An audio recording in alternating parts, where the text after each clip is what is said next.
Kalau saya kadang bicara pakai bahasa Jawa, jangan dibilang Jawa sentris. Saya cuman berekspresi sebagai orang Jawa. Saya lahir dan dibesar di Jawa. Diperintah Tuhan jadi orang Jawa. Maka saya mencintai dan mendalami budaya saya. Bisakah kita menumbuhkan kerendahan hati di balik kebanggaan-kebanggaan? Dakwah yang utama bukan berupa kata-kata, melainkan dari perilaku. Orang yang berbuat baik sudah berdakwah. Jangan paksa orang untuk mencintaimu. Tagihlah dirimu untuk mencintai siapapun. Empati adalah salah satu unsur yang harus ada dalam menjalin hubungan, antara satu sama lain harus saling menghargai dan memahami karena pada dasarnya cinta adalah saling melengkapi. Selalu berusaha merasakan apa yang dirasakan pasangannya juga adalah salah satu wujud nyata dari cinta. Biasanya yang paling serakah dan paling memahami teori, metode, dan praktik keserakahan adalah orang-orang pandai. Sejarah adalah deretan episode tentang siapa dalang siapa wayang, dan sejarah mencatat Ki Dalang menggenggam kaki tangan wayang-wayang untuk pada suatu hari dimasukkan dalam kotak. Kebanyakan manusia berjuang mengada-adakan dirinya, menonjol-nonjolkan dirinya, bahkan untuk itu mereka meniadakan makhluk selainnya. Sampai tega meniadakan Tuhannya, itulah kematian. Kamu punya ruang dalam hatimu untuk merasakan hati parambambung gelandangan, sehingga hatimu sedih, getir, terimpit 1000 gunung. Sementara orang-orang pandai sibuk dengan program-program dan omong besar di koran-koran. Agama itu letaknya di dapur. Tidak masalah mau pakai wajan merek apa di dapur, yang utama adalah makanan yang disajikan di warung sehat.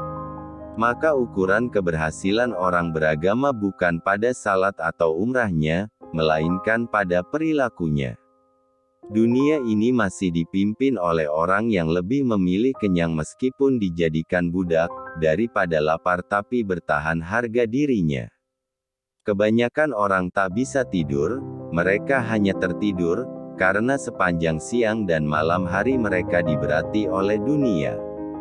Yang penting bukan apakah kita menang atau kalah, Tuhan tidak mewajibkan manusia untuk menang sehingga kalah pun bukan dosa, yang penting adalah apakah seseorang berjuang atau tak berjuang.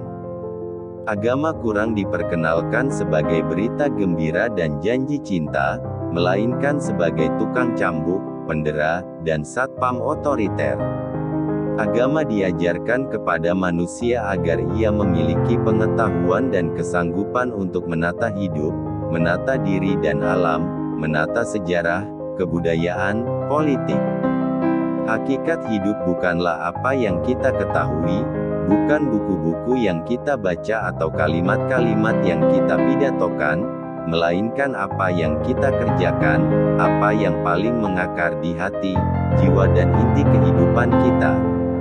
Pelajaran terpenting bagi calon pemimpin adalah kesanggupan menjadi rakyat.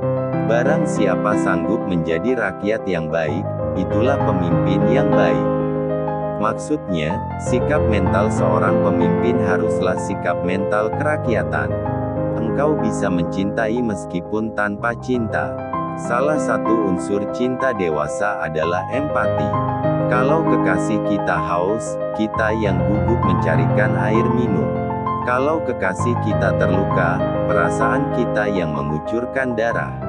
Orang boleh salah, agar dengan demikian ia berpeluang menemukan kebenaran dengan proses autentiknya sendiri.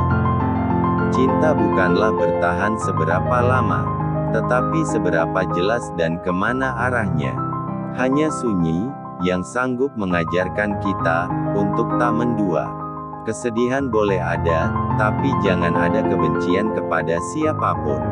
Kalian berbicara bahwa dunia semakin rusak dan akan semakin rusak. Siapa yang merusak? Kalian sendiri. Apapun yang kita lakukan dalam kehidupan ini adalah perlombaan dalam kebaikan. Bukan perlombaan keunggulan satu sama lain. Surga itu gak penting, fokuskan dirimu hanya pada Tuhan. Tidak apa-apa kalau ilmu agamamu masih pas-pasan, itu malah membuatmu menjadi rendah hati. Banyak orang yang sudah merasa tahu ilmu agama, malah menjadikannya tinggi hati. Seseorang tidak akan memperjuangkan perubahan dari ketidakbenaran menjadi kebenaran ketika yang harus ia pelihara adalah kemapanannya dalam ketidakbenaran. Kalau kau cukup makan sepiring nasi, kenapa harus sepiring setengah? Kalau kesehatanmu cukup dipenuhi dengan sebiji tempe, kenapa ambil dua? Sunnah Rasul yang paling mendasar adalah akhlaknya, bukan kostumnya. Orang yang disukai Tuhan adalah orang yang menyebut dirinya buruk, biso rumongso, merasa tidak bisa, enggak rumongso biso, merasa paling bisa. Menyepi itu penting, supaya kamu benar-benar bisa mendengar apa yang menjadi isi dari keramaian. Tuhan tidak menuntut kita untuk sukses. Tuhan hanya menyuruh kita berjuang tanpa henti. Rakyat adalah juragan kita bersama. Kalau pagi kita siapkan air hangat untuk membasuh kakinya dan jika malam kita bernyanyi untuk menenteramkan tidurnya. Belajarlah membedakan mana kemuliaan dan mana kehinaan, amatilah mana orang yang luhur dan mana yang hina, mana yang derajatnya tinggi dan mana yang rendah. Pakailah mata Allah sebagai ukuran.